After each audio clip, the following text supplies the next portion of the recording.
तो गजा में बहुत दिनों के बाद शांति है, खुशी है, आंखों में आंसू हैं, लेकिन गम के नहीं, खुशी के आंसू हैं। और ये सिर्फ इजराइल के लोगों में खुशी के आंसू नहीं है, बल्कि फिलिस्तीनियों में भी खुशी के आंसू है। और पूरा माहौल इस वक्त बेहद खुशनुमा है। इसके लिए ट्रंप को सबने धन्यवाद भी दिया है। लेकिन अब जो स्थिति बन रही है कि सारे बंधक तो रिहा हो गए, अब इसके बाद आगे क्या? आज चर्चा इसी पर होगी कि अब आगे क्या, किस तरह से, क्या इजरायली सेना पीछे हटेगी, स्टेप बाय स्टेप आगे क्या होने वाला है। बातचीत करने के लिए मयंक मेरे साथ है। मयंक, इस वक्त तो खुशी, कल जो तस्वीरें आई वाकई बहुत सुंदर, और कहते हैं कि जिन्होंने भी देखा उनके आंखों में भी आंसू आ गए जिस तरह की तस्वीरें थी। मतलब आप समझिए, लगभग 2-2.5 साल कैद में रहने के बाद जब लोग छूटे तो किस तरह से उनके परिजनों की आंखों में आंसू थे, वो भी आपसे जानना चाहेंगे। वो तस्वीरें भी आप थोड़ा अगर अपने शब्दों में बयां कर पाए, और आगे अब फिर क्या होने वाला है। देखिए, वेस्ट बैंक जब बसेस पहुंची इजराइल से, जिसमें 250 वो लोग थे जिनको उम्र कैद की सजा सुनाई गई थी, और 1750 वो लोग थे जिन्हें बंधक बनाया गया था। बंधक बनाया गया था यानी कि इजराइल ने डिटेन कर लिया था, कैप्टिव कर लिया था। तो ऐसे लोग जब वापस पहुंचे, उसमें बड़े सारे लोग ऐसे भी थे जिनके परिवार वालों को ये उम्मीद ही नहीं थी कि अब वो जिंदा होंगे, और बड़े ऐसे देख रहे थे कि पता नहीं हमारे लोग आएंगे कि नहीं। और देखिए, जैसे ये बसेस जब पहुंची वहां पे, बड़ा जबरदस्त वो सीन्स थे, और शायद हमेशा के लिए इतिहास में ये दृश्य जो है वो दर्ज कर लिए जाएंगे, और आने वाले समय में सालों तक ये हमेशा लोगों की मेमोरी में रहेंगे। 4-5 बसेस जब वहां पहुंची, और उसमें से अपनों से मिलने के लिए गजा में फिलिस्तीनी जिस तरह से वहां मौजूद थे, भीड़ थी, बहुत सारी मदर्स थी, माएँ थी जो अपने बच्चों से मिलना चाह रही थी, और बड़े सारे लोग थे जो वहाँ पे मिले, उनके बच्चे वहाँ पे थे। और जब वो छूटे उसके बाद जिस तरह की तस्वीरें सामने आई, मतलब, वो मैंने गले कुछ मिले। तस्वीरों में देखा कि जैसे माँ बाप हो या पति पत्नी हो या जो भी जिनके भाई बहन हो, वो जब गले मिले तो वो छोड़ने को तैयार ही नहीं थे। ऐसा लग रहा था कि कहीं फिर ना चले जाए। बिल्कुल बिल्कुल। तो ये जो है बड़े दिनों बाद इस तरह की एक तस्वीर जो है वो गजा से देखने को मिली, और जिस तरह से ये पूरे बंधक सब छूटे, कैदी सब छूटे, इजराइल की तरफ से छोड़े गए, और वो जब गजा पहुंचे तो वो जो तस्वीरें थी वाकई बहुत ही भावुक भी थी और उसको देखने के बाद जो पहला, मैंने कल उसको पूरा फॉलो किया। कल मैंने ट्रम्प की स्पीच भी सुनी, नेतन्याहू की स्पीच भी सुनी, गजा से आई एक एक तस्वीर देखी, और उसको सबको देखने के बाद मन में जो पहला विचार था, पहला जो मेरे दिमाग में, देखिए, जब से ये वॉर शुरू हुआ 7 अक्टूबर 2023 से तब से हम इसको फॉलो कर रहे हैं, और कल जो पहला विचार मेरे मन में आया वो ये था कि ये फिलिस्तीन की जीत है। ये इजराइल की इसमें इजराइल और हमास का सवाल नहीं है। हाँ। इजराइल और हमास कल बैक फुट पे थे। ये जीत थी कल फिलिस्तीनियों की, ये जीत थी गजा के लोगों की, ये जीत थी उन लोगों की जिनके पास हथियार नहीं थे। देखिए, हमास तो हथियार से लड़ रहा था, इजराइल भी हथियार से लड़ रहा था, लेकिन जीत किसकी थी? ये उन फिलिस्तीनियों की जीत थी जिन्होंने लाख बम्बार्डमेंट के बाद भी अपनी जमीन नहीं छोड़ी। वो आखिरी तक वहां पे मौजूद रहे और उसे छोड़ के नहीं भागे। पूरी दुनिया चाह रही थी कि वो जमीन खाली कर दें और पीछे सरक जाएं, लेकिन फिलिस्तीनी डटे रहे। ये जीत फिलिस्तीनियों की है, ये जीत फिलिस्तीन की उन हजारों माओं की है जो वहां पे हर दर्द सह के जमी रही। ये उन बच्चों की जीत है जिनकी वहां पे मौत हुई, और उसके बाद भी जो है बहुत सारे बच्चे वहां पे भूख प्यास से तड़पते रहे, लेकिन वो जमे रहे वहां पे। तो कभी तो, मतलब यहाँ पे एक तरह से कभी तो सुबह आएगी, कभी तो यहाँ बेहतर हालात होंगे। ये जो कल की घटना थी, इसने एक बार फिर साबित कर दिया कि आप किसी भी दूसरे देश की जमीन पर जाके कब्जा नहीं कर सकते। ये हिस्ट्री है, और ये हमेशा से होता रहा है, और आगे भी ऐसा ही होगा।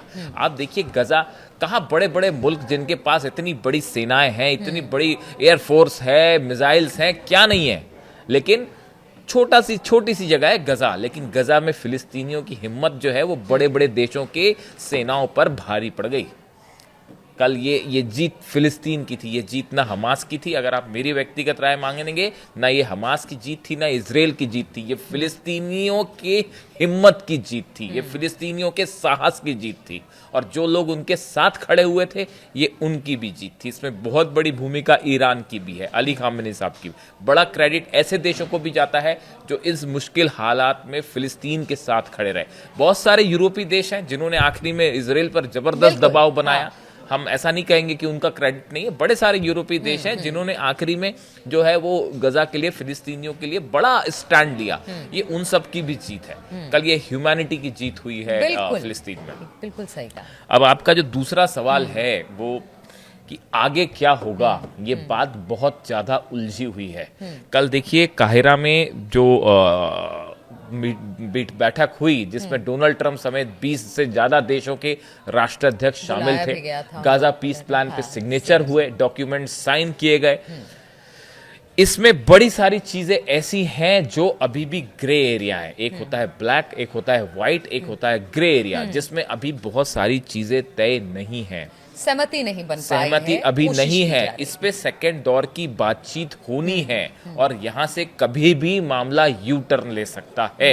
इसका बड़ा स्कोप बना हुआ है, जिसमें सबसे जो बड़ी बात है, देखिए पहली बात तो यह है कि इसमें डोनाल्ड ट्रंप तो शामिल थे ही, उसके साथ दुनिया भर के कई, अब्दुल फतेह अल सीसी मिस्र के जो राष्ट्रपति हैं वो थे, ब्रिटेन के प्रधानमंत्री कीर स्टारमर थे, जर्मनी के चांसलर फ्रेडरिक मर्ज थे, कनाडा के प्रधानमंत्री मार्क कार्नी थे, शहबाज शरीफ मौजूद थे।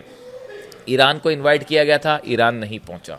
इसमें हमास और इजराइल नहीं थे। जो सबसे जो हैरान करती है कई चीजें मुझे तो कभी कभी इंटरनेशनल रिलेशंस में, कि गजा में जो सब कुछ हो रहा है उसमें दो पार्टी कौन है, इजराइल और हमास, और वो दोनों के दोनों कल इस काहिरा में जो समिट हुई इसमें मौजूद नहीं थे। गजा जो पीस प्लान साइन हो रहा था उसमें वो दोनों मौजूद नहीं थे। इसमें काफी कुछ चीजें बताती कि मामला गड़बड़ है। आपने कल अगर ट्रंप की स्पीच सुनी हो, आपने अगर कल नेतन्याहू की स्पीच सुनी हो, आपने कल अमेरिका की तरफ से कोई भी बयान सुने हो, तो एक बड़ी गौर करने वाली बात थी, किसी भी पॉइंट ऑफ टाइम पे डोनाल्ड ट्रंप ने ये बात नहीं कही कि हम एक स्वतंत्र देश के रूप में फिलिस्तीन को स्वीकार करेंगे। ये बात कहीं भी डोनाल्ड ट्रंप ने नहीं कही। आप पूरी स्पीच उठा के देख लीजिए। ये एक बड़ा मुद्दा आगे बनने वाला है, जो आप मेरे शब्दों को याद रखिएगा। फिलिस्तीन राष्ट्र को मान्यता न देने का मुद्दा आगे चल के एक बार फिर इस पूरे रीजन में एक विवाद का कारण बनेगा। अली खामेनी साहब की तरफ से कहा गया, ईरान की तरफ से कहा गया, इस समस्या का सिर्फ एक हल है, आपको फिलिस्तीन को एक देश के रूप में स्वीकार करना पड़ेगा। और जब तक ऐसा नहीं होगा, आप कुछ दिन की शांति, उसके बाद आप घूम फिर के फिर वहीं आ जाएंगे।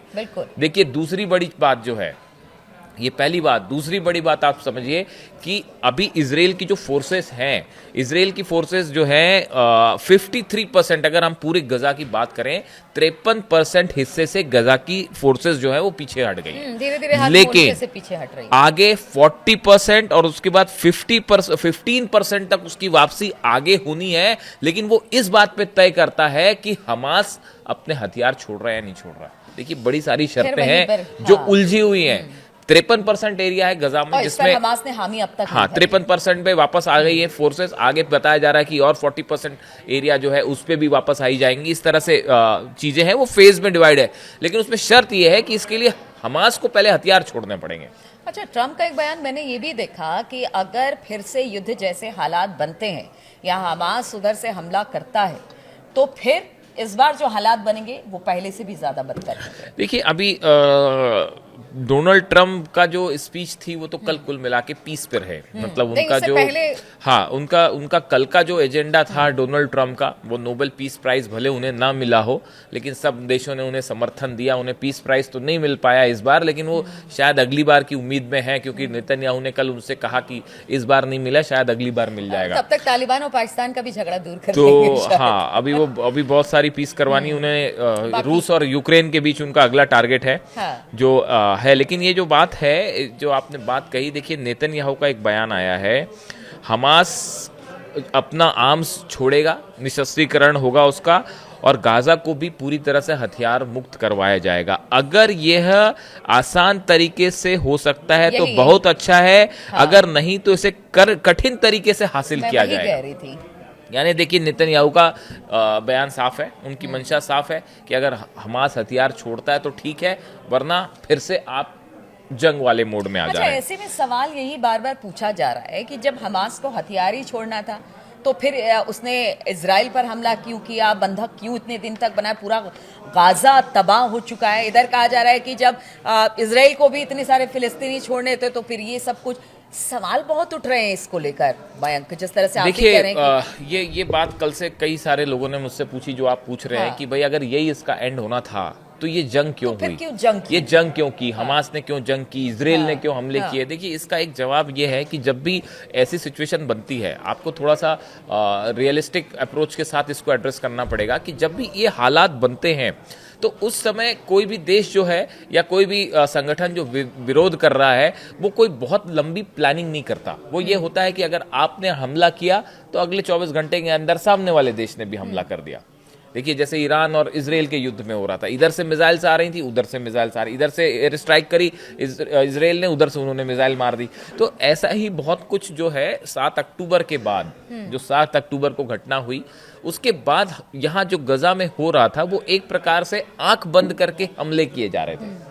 यानी कोई उस पर विजन नहीं था कि आगे हम क्या करना चाहते हैं, इसका कोई विजन नहीं था, हमला करना था। और दूसरी खत्म, युद्ध शुरू टाइप से। हाँ बस बात खत्म हो गई और युद्ध शुरू कर दीजिए। तो हमला करने के लिए हमले हो रहे थे। और जो बड़ा एजेंडा था, देखिए आप इसमें कोई शक नहीं है, इजराइल की तरफ से बार बार ये बात कही गई, बीच में कहा जा रहा था कि डोनाल्ड ट्रंप भी इस प्रस्ताव में साथ दे रहे हैं कि गजा जो है, डोनाल्ड ट्रंप ने तो कहा भी था कि जो फिलिस्तीनी है उनको गजा से हट जाना चाहिए, लेकिन ये बात हो नहीं पाई। आप समझिए प्लान तो साफ था इजराइल का कि फिलिस्तीनियों को गजा से हटा दिया जाए।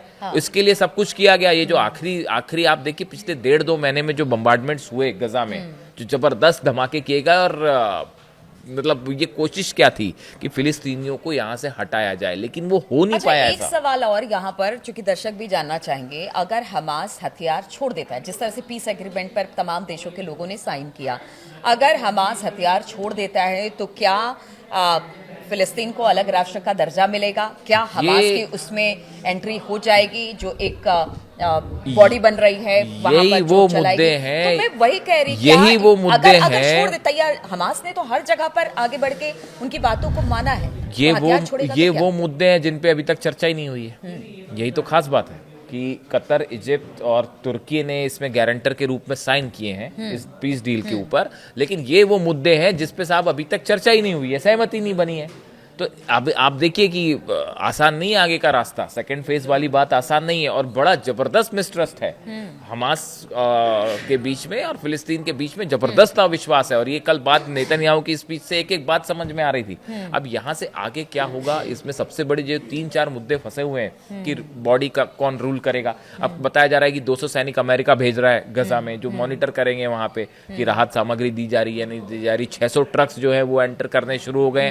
फिलहाल कुल मिला के जो इससे पॉजिटिव बात निकल के आई है, इस समय की बात, बहुत ज्यादा आगे की प्लानिंग नहीं की जाए, जो बात सामने है वो ये है कि फिलिस्तीनियों को फिलहाल जल्दी ही जो बेसिक नीड्स हैं उनकी वो मिलनी शुरू होगी, और जो कपड़े हैं, दवाइयां हैं, वो मिलनी शुरू हो जाएंगी, खाना मिलना शुरू हो जाएगा। ये एक बड़ी राहत की बात है। वहां बहुत ही बुरे हालात थे।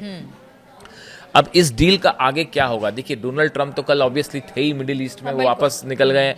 तो अब कल तो सब कुछ अच्छी बातें थी, कल पीस की बात थी, कल शांति की बात थी, लेकिन वो कहते हैं ना कि जब शांति की बात फिर से कब युद्ध में बदल जाए, तो तूफान से पहले की शांति। हाँ, तूफान से। एक वो कोट है, मैं भूल गया किसका, उन्होंने कहा कि when man are at war they dream of peace and even go so far as to plan for it, but when peace is won they turn to other things। कि लोग जो है शांति की कल्पना करते हैं और शांति तक पहुंचने के लिए बड़ी बड़ी बातें करते हैं, लेकिन जैसी शांति मिल जाती है वो फिर से युद्ध की तरफ चल पड़ते हैं। तो यहाँ जो है कुछ ऐसा ही होता दिखाई दे रहा है। और आप देखिए अगले 3 दिन, हम आपको फिर कह रहे हैं, हम आपको फिर टाइम लिमिट बता रहे हैं, अगले 72 आवर्स में इस बात का जवाब आपको मिल जाएगा कि हमास के साथ इजराइल वाकई डील की तरफ आगे बढ़ रहा है या फिर से मामला बिगड़ सकता है। सिर्फ 72 आवर्स रुकिए। और आप देखिए मयंक, जिस तरह से 72 घंटे एक आखिरी बात और ये कि कल नेतन्याहू और ट्रंप, मैंने अपने पिछले वीडियो में भी बात कही, उन्होंने ईरान को लेके कई बड़ी बातें कही हैं। और ईरान को लेके एक तरफ तो ट्रंप ये भी कह रहे हैं कि मैं डील के लिए तैयार हूं, लेकिन ये भी साफ है कि अगर डील ईरान के साथ नहीं होती है तो फिर मिडिल ईस्ट में मामला गड़बड़ाएगा और उसकी शुरुआत ईरान से होने जा रही है। चलिए ठीक है, अभी तो फिलहाल गाजा में शांति है, खुशी है। कल की जो खुमारी है लोगों ने उसे अभी उतारी नहीं है, उसी खुमारी के साथ, वो पीस के साथ और वो अच्छे दिन के आने के इंतजार में है। लेकिन अब आगे देखना होगा, जो आगे आने वाले दिन है उसमें हमास और इजराइल के बीच में किस तरह से बातचीत होती है, अमेरिका की भूमिका क्या होती है, क्या ये शांति आगे भी बरकरार रहती है, इस पर लगातार हमारी नजर